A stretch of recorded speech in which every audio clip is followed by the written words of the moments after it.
केंद्र सरकार ने बड़ा फैसला लेते हुए लेटरल एंट्री यानी कि सीधी भर्ती वाले विज्ञापन पर रोक लगा दी है। चौतरफा दबाव के चलते केंद्र सरकार अब लेटरल एंट्री के इन पदों को आरक्षण के दायरे में लाने पर विचार कर रही है। कार्मिक मंत्रालय ने इसका श्रेय प्रधानमंत्री नरेंद्र मोदी को दिया। दरअसल 17 अगस्त को लेटरल एंट्री का विज्ञापन जारी होने के बाद से ही इस पर जमकर बवाल मचा हुआ है। राहुल गांधी से लेकर अखिलेश यादव तक और मायावती से लेकर चंद्रशेखर आजाद तक सभी इस मुद्दे पर सरकार को घेरते हुए आरक्षण विरोधी करार दे रहे थे। यूपीएससी ने केंद्रीय मंत्रालय में 45 पदों पर भर्ती के लिए 17 अगस्त को विज्ञापन जारी किया था। 24 मंत्रालयों में संयुक्त सचिव, निदेशक और उप सचिव स्तर के पदों को लेटरल एंट्री यानी सीधी भर्ती के जरिए भरा जाना था। सरकार के इस फैसले के बाद विवाद छिड़ गया था, लेकिन भारी दबाव में सरकार ने इसे रोकने का फैसला किया है।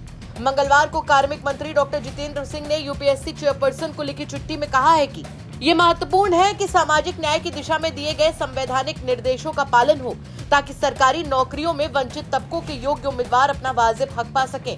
चूंकि सीधी भर्ती के इन पदों को विशेष मानते हुए सिंगल काडर भर्तियों के तौर पर भरा जाना था, इसीलिए इनमें आरक्षण की व्यवस्था नहीं थी।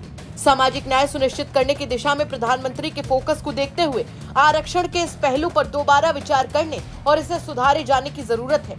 इसीलिए मैं यूपीएससी से 17 अगस्त 2024 को जारी हुआ सीधी भर्तियों का विज्ञापन रद्द करने का अनुरोध करता हूं। सामाजिक न्याय और सशक्तिकरण की दिशा में ये कदम अहम साबित होगा।